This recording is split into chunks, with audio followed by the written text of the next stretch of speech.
통계 조작, 증거가 다 있다. 지금 더불어민주당 저 좌파 것들이요. 지난 11일입니다. 지난주인데 윤석열 정부가 문재인이가 통계를 조작했다고 결론을 정해놓고 한국부동산원 직원들이 이 조작했다고 인정할 때까지 새벽 조사도 했다. 그러면서 윤석열 정권이 탄압해서 조작한 감사와 관련해서 국정조사를 하겠다. 이렇게 윤석열 대통령을 다시 겨냥했습니다. 문재인이가 부동산 값 가지고 통계 조작한 그 사건을 감사원이 밝혀낸 데 대해서 그 감사원의 조사가 윤석열 대통령의 강압에 의해서 이루어진 이 탄압 조작 감사였다. 이렇게 이 종북주사파 더불어민주당이 주장을 한 것인데, 이에 대해서 당시 감사원에서 문재인의 그 부동산 통계 조작을 감사한 실무자들이 너무너무 억울하니까 입장을 밝혔어요. A 감사관은, 그러니까 익명입니다. A 감사관은 감사원 내부 게시판에 이렇게 썼습니다. 통계 감사에 관한 억측을 바로잡습니다. 라는 제목의 글인데, 통계 감사에 처음부터 감사 결과 시행까지 참여한 직원이다, 내가. 그런데 H언론사, 여러분들이 짐작하세요. H로 시작되는 언론사가 어딘지. H언론사가 통계 조작에 대한 윤석열 정부의 감사가 강압적으로 이루어졌고 결과가 조작됐다고 보도를 했는데, 이거 전혀 사실이 아님을 자부할 수 있다 하면서 증거가 명백한 상황에서 진술을 강요할 필요도 없었다 그 하면서 자신들이 감사 과정에서 확인한 증거들을 쭉 설명을 합니다. 이 아파트 통계라고 하는 것은 한국부동산원의 각 지사의 조사자들이 직접 표본 가격을 입력하면 통계 수치가 자동으로 산출되는 거다. 그런데 어떻게 조사자도 아닌 본사 통계 작성 부서 직원들이 다수 표본을 일괄적으로 짧은 시간 내에 수정할 수 있느냐. 근데 그 수정한 것이 발견이 됐다, 감사에서. 그렇다면 이게 통계 조작 아니냐. 이미 우리는 감사 초기 단계에서부터 아파트 통계가 조작됐다는 물증을 확보하고 시작했다. 그런데 그 사람들한테 굳이 자백을 강요할 이유가 있느냐. 물증을 확보하고 나서 본사 실무자한테 이렇게 우리가 확인해 보니까 통계값이 수정이 됐는데 이거 왜 이렇게 된 거냐? 라고 물어보니까 실무자가 이미 증거를 딱 갖다 대면서 물어보니까 실무자가 제 위에 부서장 상급자들의 수정 지시가 있었다. 그리고 부서장이 국토교통부, 문재인 정부의 국토교통부와 통화한 후에 수정을 지시했다. 이런 진술들을 했다. 물증을 먼저 확보하고 확인을 한 건데 그게 어떻게 억압감사냐. 또 통계작성 부서의 차석급 실무자가 인수인계서를 작성한 것을 발견했는데 감사 과정에서 거기에 국토부 외압이 있었다는 내용이 담겨 있었다. 이게 하나의 또 다른 물증인데, 이 인수인계서를 작성한 직원하고 통계작성 부서장에 대해서 조사를 했다. 그랬더니 국토부가 통계 수치를 낮추도록 영향력을 행사했다는 진술을 했다. 그리고 국토부 과장급 인사로부터 문재인의 청와대가 통계 수치 하향하도록 관여했다는 진술, 이거 이미 2023년 1월에 우리가 확보했다. 억압적으로 감사할 이유가 없었다. 이렇듯 증거자료가 명백하고 진술이 명백한 사안인데 H언론의 주장처럼 우리가 마치 통계 조작했다고 진술하도록 회유했다? 이건 말도 안 된다. 또 우리가 확보한 조사 증거에는, 우리가 확보한 물증에는 부동산원 직원들이 자기들끼리 아이고 대놓고 조작하네요 라고 서로 메시지를 주고받는 내용도 있다. 이런 물증까지 다 확보했는데 우리가 뭐하러 진술을 강요하겠냐. 상상도 할 수 없는 행위가, 통계를 만지는, 통계를 조작하는 행위가 국가기관에서 발생한 데 대해 공직자로서, 감사원 직원으로서 진실을 놓치는 우를 범하지는 말아야겠다는 심정으로 우리가 일했다. 국가통계는 국가의 현실을 진단하고 더 나은 미래를 설계하는 근간이다. 그런데 이 통계에 손을 대면 모든 것이 다 망가지는 것이다. 또 다른 감사관도 이게 윤석열 정부가 지시한 정치감사다, 이런 식으로 좌파들이 지금 공격하는 데 대해서 그게 말이 되는 소리를 해라. 이 부동산 통계 조작은 하도 문재인 정부 때 의혹이 많이 제기돼서 이거 감사를 한번 해야 되겠다고 하는 감사 계획이 윤석열 정부 때 세워진 게 아니다. 문재인 정부 때 그게 결정이 된 거다. 근데 그걸 어떻게 윤석열 정부가 정치적으로 시작한 감사라고 그렇게 엉터리 주장을 할 수 있냐? 그러니까 이런 거는 저것들이 억지 감사라고 몰아붙이면서 국정감사 하겠다고 그러고 있거든요. 더불어민주당이. 이런 건 국민의힘에서 바로 받아야 돼요. 좋다. 국정감사 하자. 하자. 그래서 이 문재인 종북 주사파 정권이 어떻게 부동산 통계를 조작했는지 사실관계를 확인하고 그것에 대한 감사원의 감사가 언제 하기로 결정됐는지 이게 문재인 정부 때 했다는 거 아니에요. 하고 그다음에 윤석열 정부에서는 그렇게 해서 시작된 그 감사원 감사를 발표했을 뿐이고 그것과 관련해서 문제점이 있는 것들을 개선하려고 했는데 상황이 여기까지 왔다는 것. 그리고 바로 이것을 지금 더불어민주당이 더러운 정치적 의도를 가지고 다시 윤석열 정부한테 뒤집어 씌우고 있다는 것. 이 실체를 밝히는 국정조사를 하자. 국정감사를 하자. 이렇게 국민의힘에서 역공을 취할 수 있는 절호의 이슈다.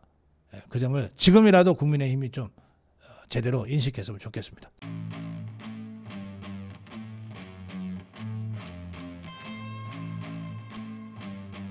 어제 정동영이의 인사청문이 있었는데 이 정동영이가 참 사악하네요.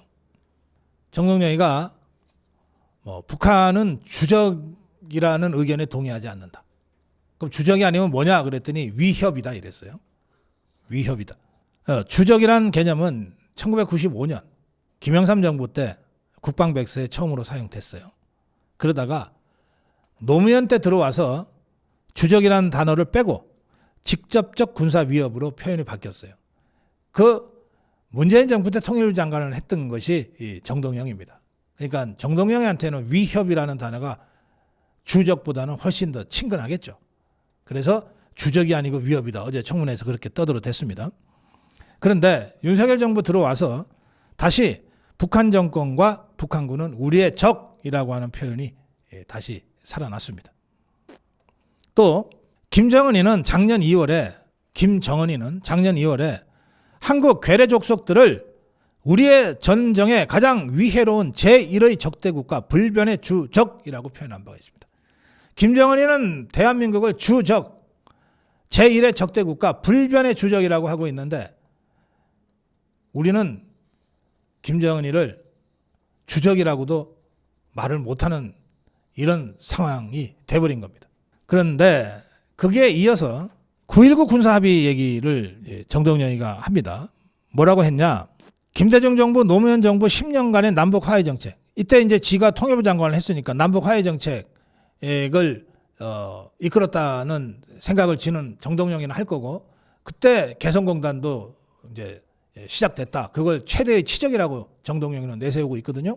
그러니까 이제 그런 정책을 얘기하면서 그런데 이것을 이명박 정부가 바꿨다. 그래서 북쪽의 대응이 달라졌다.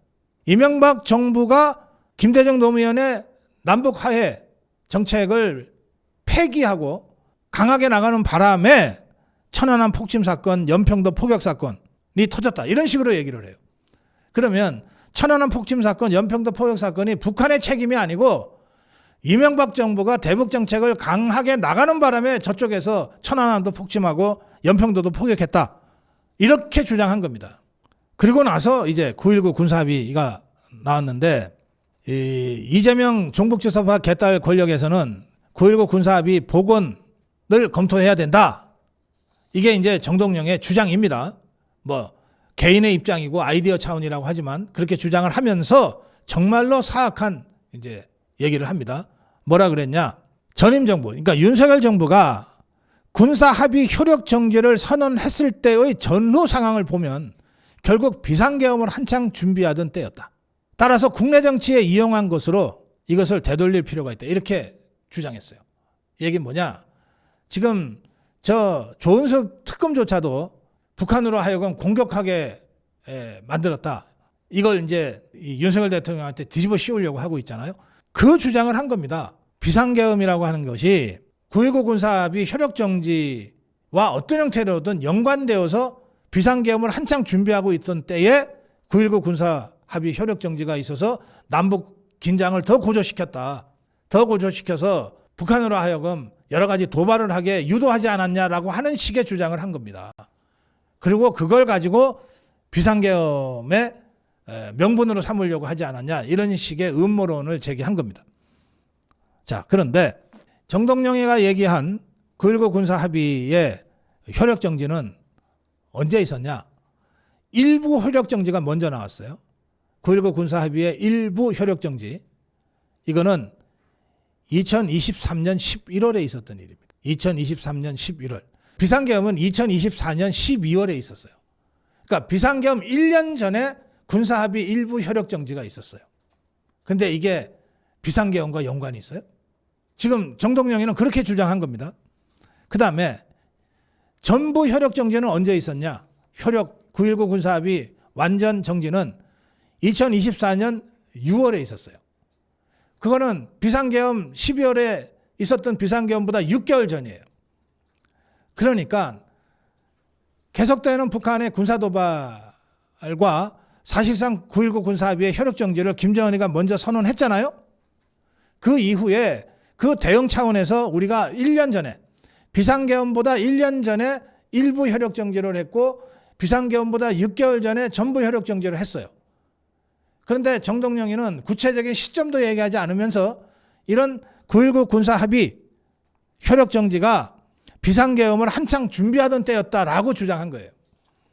마치 9.19 군사합의 효력정지를 통해서 남북 간의 군사적 긴장이 고조되면 그걸 명분으로 해서 비상계엄을 하려고 계획이나 한 것처럼 그렇게 주장한 건 아닌데, 그렇게 느껴지도록 아주 사악하게 이 언론인 출신의 이 말돌리기 이 기술을 이용해서 이런 식으로 지금 발언을 한 겁니다.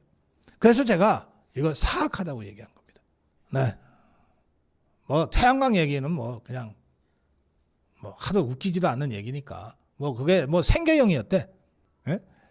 국회의원 그만 두고 백수가 됐을 때 생계가 막막해서 뭐 태양광을 했다는 식으로 설명하고 있으니까 뭐 그 허접한 얘기는 그냥 변론으로 하고, 통일장관이 돼서 이 9.19 군사합의 문제라든지 또는 천안함 연평도 포격 사건과 관련된 책임 문제라든지 또는 주적을 위협이라고 표현한다든지 하는 이런 것들이 종북주사파 개딸 권력의 그 이념적 속성을 어떻게 우리가 파악해야 되는지를 잘 보여주고 있는 것이고, 또 하나는 저 종북주사파들이 어떻게든 이 윤석열 대통령의 1.23 계엄을 어떻게든 이렇게 엮어내려고 한다. 외환죄로 엮어내려고 한다.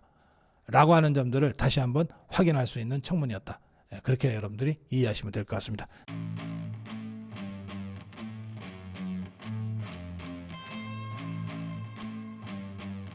강선우라는 자, 청문회에서도 살살 거짓말을 계속 해댔습니다.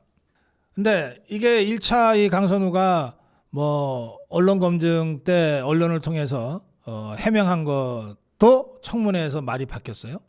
근데 청문회에서 한 말도 나중에 확인해 보니까 또 거짓말이야. 우선 이 비대 수리 문제는 비대 수리 부탁을 안 했다고 했다가 청문회에서는 그 지역 보좌관한테 조언을 구했다, 이렇게 말을 바꿨어요. 자, 여러분 우리 한번 회의합시다. 강선우가 저기 보좌관 2명 있어요 지금. 우리 집에 비대가 고장이 났는데 어떻게 생각하세요? 조언 좀 해주세요. 이렇게 물어봤다. 조언을 구했다는 거 아니에요. 그러면 그 보좌관이 뭐라고 조언했을까요? 그거 저 수리 전문업체한테 연락해 보시면 좋겠어요. 라고 조언했을까요? 아니면 제가 가보겠습니다 했을까요? 어느 강큰 보좌관이 그래요? 그거 저 수리 전문업체한테 연락하세요. 라고 할까요? 상대가 강선우인데 그 갑질로 유명한? 이게 조언을 구했대. 근데 이게 조언을 구할 문제야? 그러면 그 보좌관이 뭐라고 조언을 했겠어? 그 다음에 쓰레기 분리 그거요. 전날 남은 음식을 아침에 먹으려고 차에 가지고 왔는데 차에서 다 못 먹고 남겨놨던 거를 보좌관이 뭐 쓰레기로 처리했다라고 설명을 했어요. 근데 그 보좌관이 그 뭐 사진이나 이런 거 영상을 자기 동료한테 보내면서 나 또 이런 짓 당했어 막 이런 거 있거든요. 그래서 영상이 남아 있어. 그거 보면 이 음식 쓰레기하고 일상 잡동 쓰레기가 막 섞여 있었다는 거야. 그럼 이자는 도대체 뭘 먹고 사는 거야? 뭘 먹고 사는 거야 도대체? 아니 요즘은 거지도 쓰레기통 뒤져서 먹을 거 먹지 않아. 아니 뭐 이렇게 이 생태 환경론자들이 그 유통기한 지나서 무더기로 폐기되는 그 대형 쇼핑몰의 그 음식물들을 수거해 가지고 그거 먹을 수도 있는 거니까 그렇게 해서 먹는 경우는 있어요. 그러나 한 4, 50년 전에 우리 정말 거지들이 쓰레기통 뒤져서 이렇게 먹을 거 이렇게 주워 먹었던 적이 있거든요. 적어도 그런 시대는 아니잖아. 근데 강선호가 지금 그 짓을 했다는 거 아니야.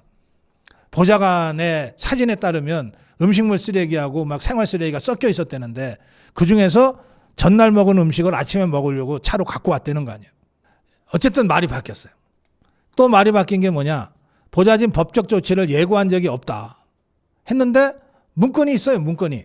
그 어떤 문건이냐면 강선우의 보좌관 중에 하나가 더불어민주당에서 이 강선우 청문회에 나올 청문위원들한테 보낸 메시지에 보면 1, 2, 3, 4, 5가 돼 있는데 그중에 3번이 법적 조치, 2명 법적 조치라고 써 있다니까. 그러니까 그걸 보여줬어. 강선우한테. 그랬더니 그건 공식적 입장이 아니다. 아이고 이 보좌관 나 정말 불쌍해서 어떡해. 잘리겠네. 너 공식적인 입장도 아닌데 감히 그거를 청문위원들한테 보내? 바로 잘리지. 이다리 의원, 국민의힘의 이다리 의원이 쓰레기 찍힌 사진 공개했어요. 음식물 쓰레기, 일반 쓰레기가 뒤범벅이 돼 있다. 그걸 그래 어제 먹던 걸 오늘 먹으려고 차에 갖고 왔다고 설명하냐? 이 1, 2, 3, 4군요. 강선우 의원 해가지고 강선우 의원으로부터 전달됨 해가지고 이 청문위원들한테 보낸 거 보면 1. 오래전부터 가사일 봐주는 이모님이 계심. 후보자가 직접 가사일 필요가 없어서 보도가 사실이 아님. 2. 현재 보도되고 있는 기사들 의혹의 직접 행위 당사자가 아니라 제3자의 전원을 토대로 보도함. 3. 악의적으로 허위사실 제보하고 있는 전직 보좌진 2명으로 파악. 2명 모두 법적 조치. 딱 이렇게 써있네. 근데 강선우는 어제 청문회에서 공식 입장이 아니다. 청문위원도 그래요. 이 메시지를 받은 더불어민주당 청문위원도 아니 이건 강선우의 생각이라고 우리가 받아들일 수밖에 없잖아. 여기 공식 입장이 아님이라고는 안 써 있잖아 이 메시지에. 자 거기에다가 청문회에서도 거짓말을 했는데 그러니까 이제 차에 놓고 가다 보니까 그래요. 이제 강선우가 이거 어제 먹던 거 아침에 먹으려고 했다가 차에 갖고 왔다가 차에 놔두고 왔다 하니까 그럼 차에 놓고 가다 보니까 보좌진이 버린 경우도 있겠네요. 하고 질문을 하니까 그렇습니다. 이렇게 된 거예요. 그런데 강선우하고 보좌진이 나눈 텔레그램이 남아있어요. 대화가. 이 쓰레기 관련해서. 강선우가 지역 보좌진을 불러요. 자기 집으로. 한 10분 거리래. 걸어서 10분 거리래. 자기 집으로 보좌진 오라고 텔레그램으로 부르면서 이렇게 메시지를 남깁니다. 현관 앞에 박스 내놨으니까 지역구 사무실 건물에 가져가 버려.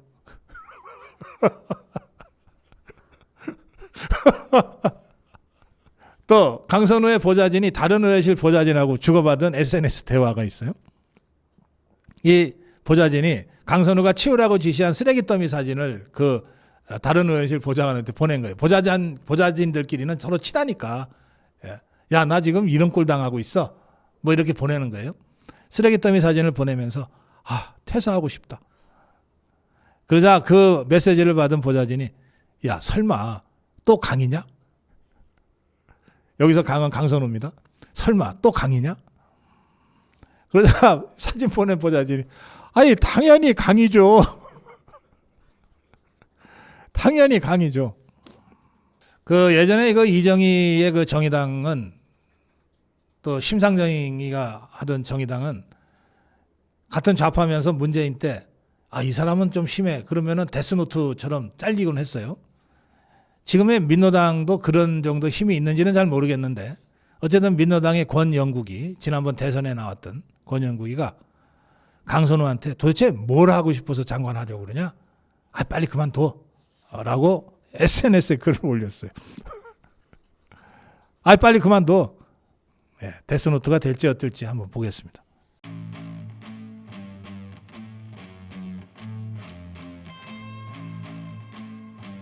자, 정론 1층 가겠습니다. 청문회 계기로 찢어지는 좌파.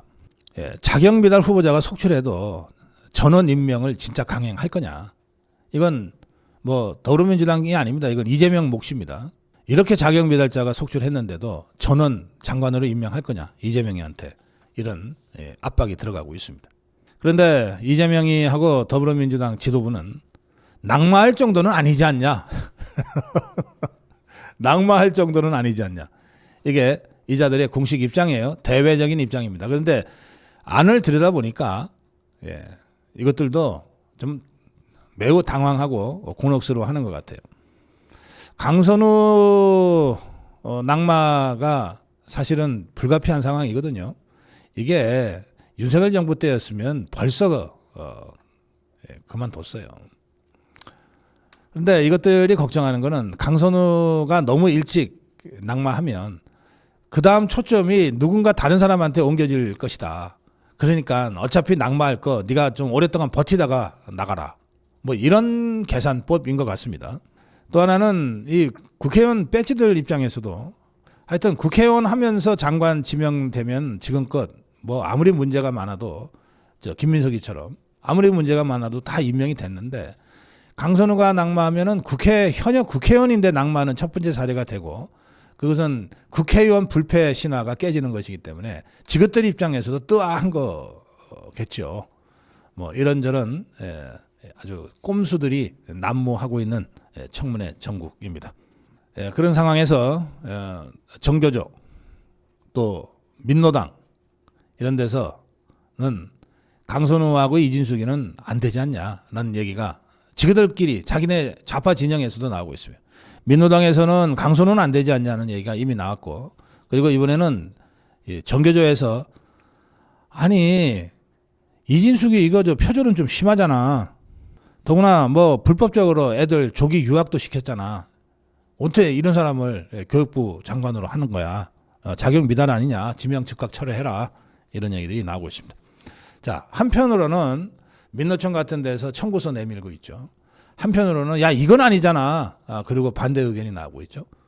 또 더불어민주당 안에 내부의 그 보좌진들은 92%가 강선우는 안 돼. 이러고 있죠. 제가 이 청문 전국 시작될 무렵에 저것들이 한두 명 정도는 아마 희생양으로 갖다 버릴 건데 영순위가 이진숙이다. 그리고 당시에 제가 그 다음 순위로는 권오리, 조현희 뭐 이런 자들을 쭉 얘기했는데 갑자기 막판 다크호스로 강선우가 뜨는 바람에 강선우 영순위, 이진숙 1순위로 바뀌었습니다. 그 덕분에 권오리는 살아남을 것 같기도 하네요.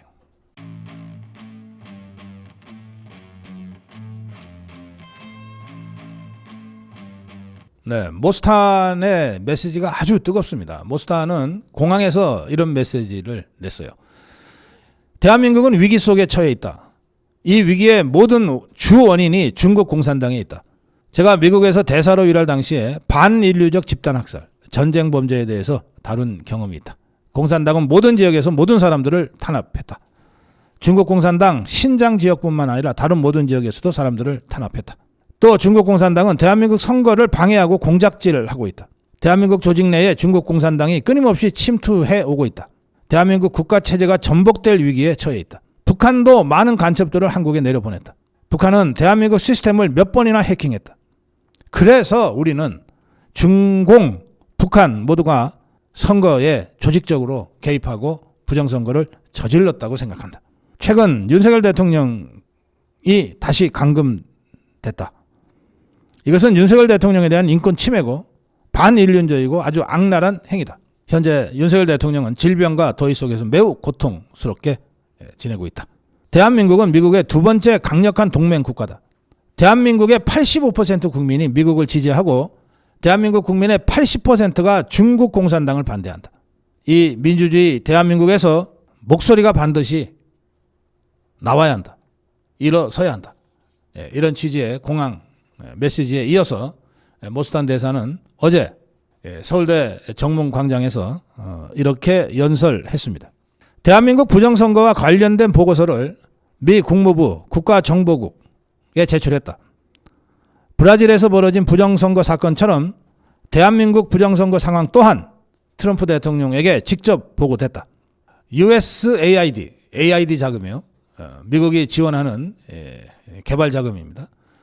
이 미국의 돈을 대한민국의 중앙선관위와 A웹에 지원이 됐으므로 미국 정부는 미국의 돈이 지원된 대한민국의 중앙선관위와 A웹을 조사할 권리가 있다. 중국 공산당이 대한민국 선거에 지속적으로 개입하고 있으며 각종 선거 조작의 배후에 있다는 사실이 드러나고 있다. 트럼프 대통령도 부정선거로 박해받고 있는 브라질 대통령에 대해 깊은 관심을 보였으며 대한민국에도 같은 취지의 메시지가 전달되기를 바란다. 윤석열 대통령이 비상계엄의 주 원인 중에 하나로 부정선거를 얘기하면서 또 중국의 개입을 얘기하면서 중앙선관위에 계엄군을 파견한 그 이후로 지금 감옥에 갇혀 있다고 하는 점을 브라질의 전 대통령 보스나로 전 대통령의 사례와 비교하면서 트럼프 대통령이 큰 관심을 보이고 있다. 이런 메시지였습니다. 그러면서 모스탄은 한미 방위조약 3조에 따르면 사이버 공격 등 비상시에 미국이 대한민국에 개입할 수 있다. 대한민국은 그 어느 때보다 정의와 자유민주주의를 회복할 절호의 기회에 직면해 있다. 국민 모두가 목소리를 높인다면 반드시 변화를 이뤄낼 수 있다. 그러면서 윤석열 대통령과의 면담 계획이 있다. 하나님이 허락한다면 반드시 나라를 위해 봉사할 마음이 있다. 이것은 주한미 대사의 강한 의지를 갖고 있다는 뜻입니다. 이 모스탄 대사의 강연에 서울대 정문광장에는 수천 명의 시민들이 모였고 모스탄 대사의 연설을 경청하면서 한 목소리를 냈습니다. 정론일침 모스탄 효과입니다. 모스탄 효과가 앞으로 어떤 이 파장을 불러일으킬지 또 이번 접견 금지 조치가 어떤 후폭풍을 갖고 올지 다들 주시하고 있는 상황입니다. 저는 이건 정말로 심각한 사고를 저것들이 저질렀다고 생각합니다. 이것들도 겁이 날 거예요. 그래서 이 박찬대라는 자가 모스탄이 혹세무민을 하고 있다. 당장 강제 퇴거시켜야 한다. 강제 출국시켜야 한다는 거예요. 이렇게 주장하고 나섰습니다. 모스탄이라는 이 외국인, 이게 미국 시민이니까 외국인이죠. 모스탄이라는 이 사람이 인물이 입국해 허위 사실에 기반한 주장과 선동을 일삼고 있다. 이재명 대통령이 소년원 출신이라는 말은 이미 수차례 법원에서 허위로 판단돼 처벌된 바 있는 내용이다. 이 해당 내용을 영상으로 제작해 유포한 사람은 벌금 600만 원, 단체 대화방에 공유한 사람은 벌금 500만 원을 선고받았다. 이미 여러 명이 같은 내용으로 유죄 판결을 받았는데 그럼에도 불구하고 모스탄은 마치 새로운 사실인 양 다시 같은 가짜뉴스를 공공연히 반복하고 있다. 모스탄의 죄질이 더 나쁘다. 외국인이 넘지 말아야 할 선을 넘었다. 현행 출입국관리법 제17조는 외국인의 국내 정치 활동을 금지하고 있다. 모스탄은 외국인 신분으로 우리 국민이 선출한 대통령을 모욕하고 헌법기관의 정통성을 부정하고 있다. 내란 수괴 혐의자 접견까지 시도하기까지 했는데 단순한 의견 표명이 아니라 헌정 질서에 대한 도전이며 명백한 외국인 정치 활동이다. 법무부는 지금 즉시 모스탄의 정치 활동을 당장 중단시키고 명령 불이행 시 즉각 강제 퇴거 조치해야 한다. 지금 정청래보다 약간 뒤지고 있다고 하는 이 박찬대. 모스탄을 공격해서 뭐 좀 만회해 보려고 하는 것 같아요. 자, 그런데 이자가 모스탄이 외국인인데 정치활동을 하고 있으니 퇴거시켜라. 이거 아닙니까? 지금 모스탄의 활동이 정치활동입니까? 아니면 인류 보편, 가치인 인권 차원에서 이 문제를 제기하고 있는 것입니까? 뭐 모스탄이 뭐 정당에 가입을 했어요? 선거운동을 했어요? 무슨 정치활동인데? 그러면서 박찬대가 길게 썼어요. 박찬대가. 이재명이 소년원 출신이라는 말 이미 법원에서 허위로 판단돼서 처벌된 바 있는 말이다. 이재명이 소년원 출신이라는 그런 무슨 주장이 있었습니까? 이재명이가 검정고시로 중앙대 법학과를 가서 변호사 시험을 통과해서 변호사가 된 건 제가 팩트로서 알고 있는데 그냥 가정 형편이 어려워서 중고등학교를 제대로 못 가서 검정고시를 한 거라고 저는 알고 있었는데 그게 아니고 소년원 출신이라는 식의 주장이 있었던 것 같고 그런 영상을 제작 유포한 사람과 그걸 퍼뜨린 사람한테 이미 법원에서 허위사실로 유죄 판결을 했다. 벌금 600만 원, 500만 원. 그 사실은 제가 몰랐는데 박찬대가 가르쳐 줬어요.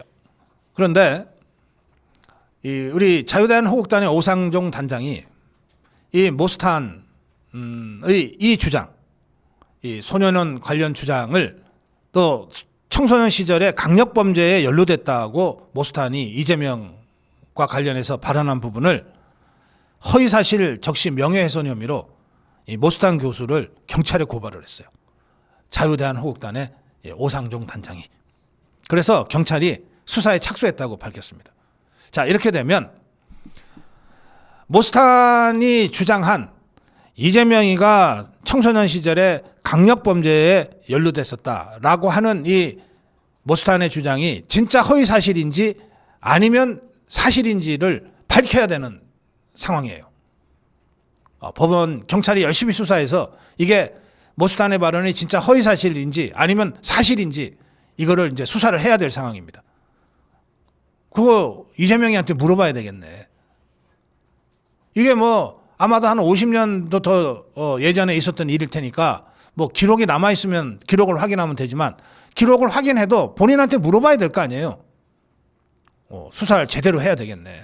그래야 오상정이 고소한 사건이 허위사실 적시에 의한 명예훼손이니까 우선 이게 명예훼손인지 아닌지를 보려면 이게 허위사실이냐 아니냐를 먼저 봐야 되거든. 그리고 고발자는 오상정이고 피고발자가 모스탄이니까 고발자가 먼저 고발인 조사를 받고 나면 피고발자인 모스탄이 가서 경찰 조사를 받아야 될 거 아니에요. 그런데 여기에 이 강력범죄가 있었냐 없었냐라고 하는 것은 이재명의 강력범죄 의혹이잖아요. 그러니까 이재명은 적어도 피의자는 아니지만 피고소인은 아니지만 참고인으로는 조사를 받아야지. 그래야 경찰이 확실하게 사건을 종결할 수 있을 거 아니에요. 그래서 만약에 허위사실로 허위사실을 적시해서 명예훼손한 혐의가 확인이 되면 재판 걸어가지고 그래서 모스탄한테 뭐 벌금을 때리든 뭘 때리든 해야 될 거 아닙니까? 그러니까 이 사람은 출국금지 시켜야 돼. 무슨 강제 퇴거야. 출국금지 시켜야지. 못 나가게 해야지. 우리나라에 계속 있어야 재판도 받고 수사도 받고 할 테니까. 자, 오상종과 모스탄이 법정에서 이 사실이냐 아니냐를 갖고 다투는 장면은 굉장히 중요한 역사의 한 장면이 될 것 같습니다.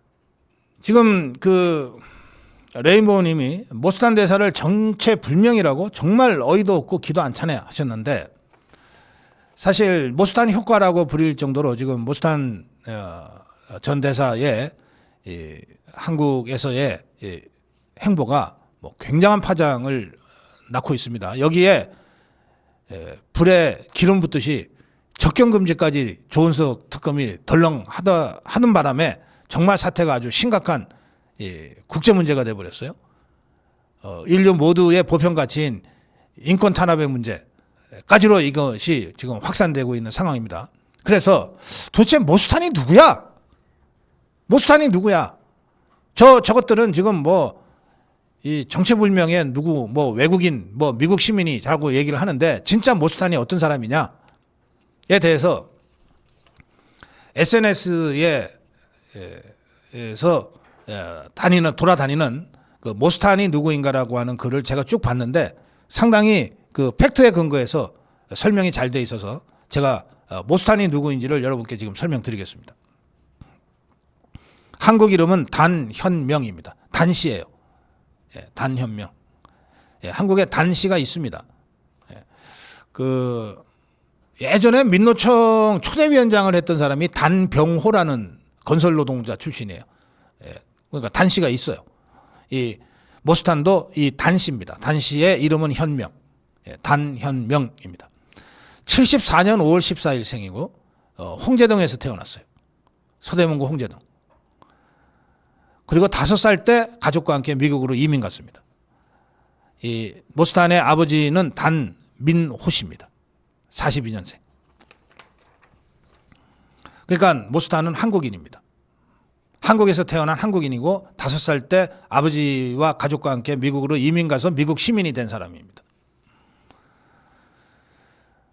미국이 대사를 보낼 때 미국에서 확실하게 실력을 인정받고 신뢰를 쌓은 사람 중에 한국인이 있으면 한국 대사로 늘 유력하게 거론이 됩니다.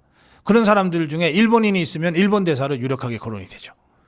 지금 모스탄 전 대사는 주한미 대사의 3명의 후보 중에 한 사람으로 올라가 있다고 보도가 되고 있는데 저는 그게 사실 상당히 근거 있는 얘기일 것 같다 그렇게 생각합니다. 모스탄이 언어 천재로 알려져 있습니다. 한국어는 모국어니까 할 거고요. 그런데 이제 공식적으로는 영어를 하고 이제 통역을 시킵니다. 공식적인 모국어는 영어니까요. 그래서 한국어, 영어, 스페인어, 불어, 포르투갈어, 중국어, 라틴어 7개 국어에 능통하다고 합니다. 그러니까 모스탄 외국인인 줄 알고 그 앞에서 우리말로 욕하면 큰일 납니다. 박사를 했는데 노스웨스턴 대학교 로스쿨이니까 굉장히 유명한 로스쿨로는 유명한 대학에서 법학 박사 학위를 땄습니다. 그리고 일리노이 대학교 또 다른 이 법학 대학으로는 굉장히 유명한 명문대죠. 일리노이 대학교의 법학대학에 최연소 정교수로 임명이 됐어요. 이게 우리나라는 그냥 조교수로 들어갔다가 전임 교수로 먼저 시작합니다. 전임 교수로 들어갔다가 조교수가 되고 정교수가 되고 하는 거 그냥 시간만 지나면 대충 되는데 미국은 전혀 그렇지 않아요. 이게 이 대우가 완전히 다르기 때문에 최연소 정교수라고 하는 것은 이 사람의 실력을 대학에서 완전히 인정했다는 뜻입니다. 최연소 정교수로 임명이 됐어요. 거의 종신교수죠. 주로 강의한 것은 국제형사법, 국제인권법, 헌법 등입니다. 그리고 우리나라에 한동대학교가 있는데요. 포항에 이 한동대 국제법률대학원에서 아시아 최초로 미국식 법학 박사 프로그램 창설에도 기여했습니다. 그러니까 한국인으로서 이 조국에 대한 애틋한 정이 있는 거예요. 그래서 뭔가 도움이 되는 일이라면 가리지 않고 그동안 헌신적으로 해왔다는 겁니다. 2020년 4월에 트럼프 대통령이 미 국무부 국제형사사법 대사로 지명해서 인준을 받았습니다. 상원 인준까지 받았어요. 청문을 거쳐서. 그래서 국제형사사법 대사를 지냈기 때문에 전 대사라고 우리가 부르는 겁니다. 이 국제형사사법 대사가 하는 일이 뭐냐? 전쟁 범죄를 단죄하는 겁니다. 전쟁 범죄. 반인도적 범죄. 그러니까 인종학살 같은 거죠. 반인도적 범죄. 학살. 그리고 중대한 국제범죄에 대한 미국의 정책 자문 역할. 그러니까 반인륜, 반인권, 반인류 범죄를 다루는 그런 일을 미국의 대사 자격으로 했던 거예요. 그래서 스리랑카나 르완다 이게 인종 학살이 있었던 곳입니다. 또 발칸반도, 레바논 등지에서 전범을 추적하고 그것을 제재하는 일을 주도했습니다. 특히 그 과정에서 북한의 인권유린과 북한의 반인도적 범죄를 국제사회에 강하게 알렸어요. 그래서 한반도 인권 문제를 국제적 의제로 끌어올렸다고 하는 평가를 받고 있습니다. 2021년 11월부터는 리버티 대학교 로스쿨 학장으로 취임했어요. 이 편지에도 나오지만 독실한 기독교 신자입니다. 그래서 기독교 정신을 바탕으로 한 법조인 양성에 노력을 하고 있어요. 트럼프 대통령과는 매우 긴밀한 관계고 북한 인권 문제나 국제법 분야에 대해서는 비록 공식 직함은 없지만 정책 자문 역할을 계속 해오는 것으로 알려져 있고 또 이 사람이 아주 실력 있는 첼리스트로 시드니에 있는 그 오페라 하우스 있죠. 아주 그 유명한 그 시드니에 있는 오페라 호주입니다. 시드니의 오페라 하우스에서 공연을 한 이력도 있습니다. 그러니까 세계적인 첼리스트로도 인정받고 있는 사람입니다. 2017년에 시카고 한인회로부터는 올해의 한인상으로 한인상 수상자로 선정되기도 했습니다. 지난 6월에 6.3 대선을 앞두고 5월 말에 국제감시단의 단장 자격으로 우리나라에 왔고 사전투표, 전자개표 등등 전반을 조사했습니다. 그리고 그 결과를 대선이 끝난 6월 말 6월 26일 워싱턴 내셔널 프레스클럽에서 그 조사 내용을 폭로했습니다. 이 자리에 모스탄이 국제감시단 단장 자격으로 기자회견을 주도했고 고든 창 등이 참석해서 한국의 대선은 완전한 사기 대선이었다고 하는 주장을 했고 그 증거를 미 의회에 전달해 놓은 상태입니다. 그런데 이제 박찬대가 얘기한 대목이 나옵니다. 이 모스탄은 이 기자회견에서 이재명이가 과거 청소년 시절에 중대범죄를 저질렀고 그로 인해서 중고등학교를 다니지 못했다는 주장을 폈는데 이 주장은 아까 박찬대가 얘기한 대로 국내 법원에서는 허위로 판결돼서 관련자들이 벌금형을 선고받은 바 있습니다. 그런데 모스탄은 그걸 몰라서가 아니라 그와 관련된 증언과 증거를 확보했다. 새로운 증언과 증거를 확보했다고 얘기한 겁니다. 그래서 이게 이슈화가 된 것이고 그 부분과 관련해서 그게 허위사실이냐 아니냐 진짜 한번 법정에서 밝히자 수사해달라고 오상정 단장이 지금 경찰에 고발을 한 것이고 고발을 받은 경찰이 수사에 착수했다는 겁니다. 말씀드린 대로 지금 주한미 대사 후보로 3명이 올라가 있다고 보도되고 있습니다. 한 사람이 고든 창 변호사, 또 한 사람이 미셸 박스틸, 이 한국계인데 전 하원 의원입니다. 그리고 모스탄입니다. 이 모스탄이 지난번 국제감시단 단장으로 와서 활동한 것도 그렇지만 이번에 인천공항에 들어오면서부터 한 이 기자회견 그리고 서울대학교 정문광장에서의 연설 그리고 어제 서울구치소 앞에서의 연설과 윤석열 대통령과의 말하자면 필담이죠. 편지로 의견을 주고받은 이로 인해서 또 모스탄 대사가 미국에 비록 공식 직함이 없는 미국 시민이지만 트럼프 대통령과의 깊은 신뢰관계 그리고 1기 트럼프 정부에서 국제형사 대사를 지낸 사법 대사를 지낸 이 이력 등등을 갖고 있는 이 모스탄을 구치소에서 면회 접견을 허락했다가 갑자기 특검이 이걸 중단시킨 이 엄청난 사건, 이 사건과 관련해서 이른바 모스탄 효과가 일파만파 번지고 있는 상황입니다. 미국에서는 모스탄 대사가 인천공항을 통해서 입국한 것을 좀 빗대어서 제3의 인천 상륙 작전이다. 뭐 이런 얘기까지 미국 내에서 얘기가 나오고 있습니다. 모스탄이 중공 그리고 김정은 그리고 그들을 추종하는 종중 종북 주사파 세력과 전면전에 나섰다. 마치 인천 상륙 작전을 주도한 메가더 장군처럼 이라고 하는 인식이 미국 내에 퍼지고 있는 상황입니다. 모스탄 효과가 어디까지 갈지 그리고 그것을 우리 자유파 국민들이 어떻게 자유대한민국 수호라는 관점에서 적절하게 대응할지 우리의 과제라고 말씀드리고 싶습니다. 네, 흔히 정치는 말로 한다 이렇게 늘 말씀들 하세요. 정치는 말로 한다. 근데 이제 그 뇌가 평평한 사람들이 있어요. 반짝반짝 빛나고 평평한 백지처럼 평평한 사람들이 있어요. 그러니까 이 사람들은 정치는 말로 하는 거다라고 하는 얘기를 들으면 말은 입에서 나오니까 아, 정치는 입으로 하는 거다 이렇게 알아들어요. 그래서 입만 갖고 다니는 자들이 있어요. 근데 여러분 정치는 말로 하는 거다 할 때 이 말이라고 하는 게 아 하는 소리 지르는 그 소리가 아니잖아요. 말이라고 하는 것은 메시지입니다. 정치는 메시지로 하는 거다 이런 뜻이거든요. 그럼 이 메시지는 입에서 나오는 것은 그냥 소리가 입에서 나오는 것이고 메시지는 어디서 만들어지는 겁니까? 이 뇌에서 만들어지는 거예요. 그러니까 뇌를 갖고 다니지 않고 입만 갖고 다니면서 정치하는 것들이 있어요. 그러니까 이것들은 입만 열면 사고지. 윤희수이가 딱 그 수준입니다. 생각을 해보세요. 그 국민의힘의 중진일 뿐만 아니라 뭐 원내대표도 지내고 이랬던 나경원, 최고위원 지냈던 장동혁, 그리고 윤상현, 여기에다가 지금 지를 혁신위원장으로 임명한 지금의 비대위원장 송원석, 이 넷을 윤희수이가 나가라 했단 말이에요. 그게 혁신이라 그러면서 나가라 그랬어요. 자, 나머지 세 사람은 일단 논외로 하더라도 송원석 한번 봅시다. 이 사람 나가라 한 게 윤상현이 주관한 행사에 참석했다는 그 이유 하나 가지고서 나가라 그런 거예요.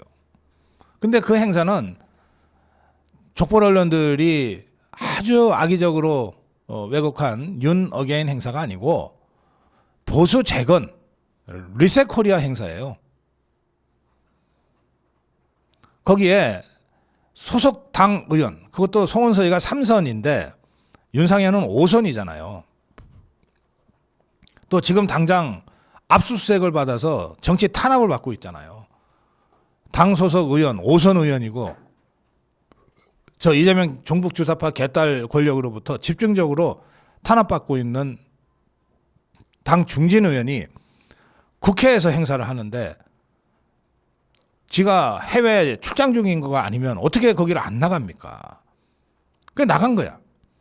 나갔다가 잠깐 앉았다가 인사말도 안 하고 갔어요. 시간이 없어서. 그거 가지고 송원석이대로 당을 나가라는 거거든. 윤희숙이 주장이. 그러니까 이 윤희숙이는 내가 순진무구해. 아주 표백제로 깨끗하게 세탁한 뇌를 갖고 다니는 것 같아. 그러지 않고서야 이런 얘기를 이 말이 갖고 올 후폭풍이 어떤지 생각도 안 해보고 그냥 지를 수 있을까요? 이게 정말 애들 불장난이라는 소리들 하는데 이건 정말 애한테 지금 뭘 쥐어준 꼴이에요. 더구나 이 윤희숙이가 나경원, 장동혁, 윤상현, 송원석 나가라 하고 공개적으로 소리를 쳤는데 이게 지 혼자 했다는 거 아니에요. 이른바 혁신위원회의 다른 위원들하고 상의도 안 하고 지 혼자 질렀다는 거거든.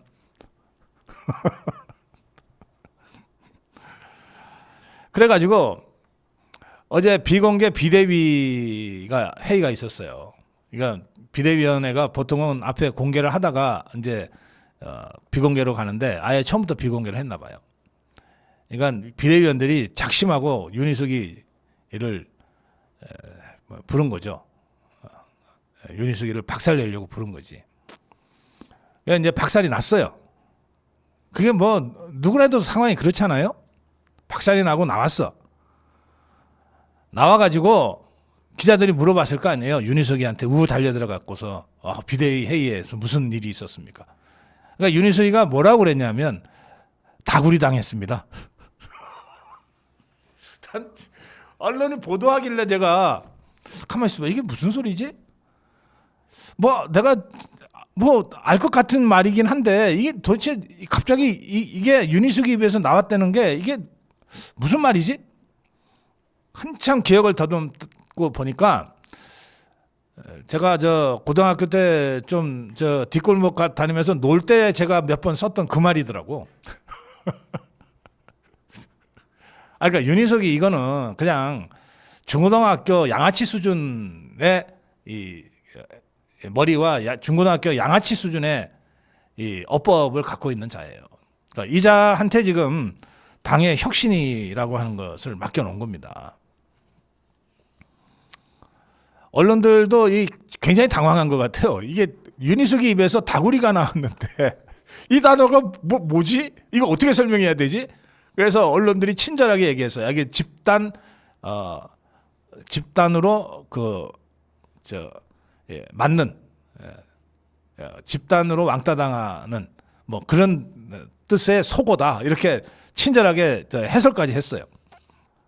참 천박하기는. 실제로 이 비대위 회의에서 이 4명 나가라고 한 얘기가 혁신위의 전체 의견이냐 이런 질문이 있었답니다. 비대위원 중에 하나가 물어봤대요. 그러자 윤희숙이가 개인 의견입니다라고 답을 했다는 거거든. 자, 내가 다른 거 다 떠나서 송원석한테 내가 이렇게 요구합니다. 오늘 중에 윤희숙이 잘라라. 비대위원장은 그런 권한이 있다. 윤희숙이 지 입으로 개인 의견이라고 하면서 현직 당대표와 다른 3명의 이 중진 의원들을 나가라고 했는데 그걸 그냥 놔두냐? 잘라라. 어차피 혁신위원장 안철수 5일 만에 그만뒀고 윤희숙이 벌써 열흘 가까이 됐다. 많이 했다. 잘라라. 그리고 그냥 자르지 말고 혁신위도 그냥 문 닫아라. 내가 잘못 생각했습니다. 이게 새 지도부가 해야 될 일을 제가 욕심이 앞서서 뭐 좀 하려다 보니까 이렇게 꼬였습니다. 이 혁신위로 인해서 발생한 모든 이 혼란과 이 소란스러움은 다 저의 불찰이니 제가 책임지겠습니다. 하고 윤희숙이 자르고 혁신이 문 닫아라. 그게 이 사태를 수습할 수 있는 제일 쉬운 방법이고 제일 올바른 방법이다. 원래 전당대회 관리를 하기 위해서 임시적으로 겸임한 비대위원장이 혁신위를 띄운 것 자체가 잘못된 거다. 그리고 그 혁신위에 안철수 임명한 것도 잘못이고 윤희숙이 임명한 것은 더 잘못이다. 그러니 자꾸 이렇게 사고가 터지는 거다. 놔두면 더 큰 사고 친다. 이것들이. 그러니 송원석 어렵게 당선된 원내대표 자리라도 잘 유지하려면 그래도 임기 1년은 채워야 될 거 아니야. 원내대표 자리 잘 유지하려면 지금이라도 윤희숙이 자르고 혁신이 폐쇄해라. 그리고 진짜 혁신은 새 지도부가 힘있게 추진할 것이다. 딱 이렇게 선언하면 끝난다. 이것도 못하냐? 누구 새로운 사람 찾아오라는 얘기도 아니지 않냐? 그냥 있는 거 자르라는 거다. 이렇게 사고만 치는 이 혁신위원장 윤희숙이 자르라는 거다. 그리고 혁신위원회 폐쇄하라는 거다. 그거 다 대표가 할 수 있는 권한이다. 대표가 임명하지 않았냐? 대표가 발족시키지 않았냐? 누구한테 물어봤냐? 그러니 그냥 송원석이 결정해서 사퇴시키고 폐쇄시키면 끝난다. 지금이라도 그게 송원석이가 살아남는 방법이다.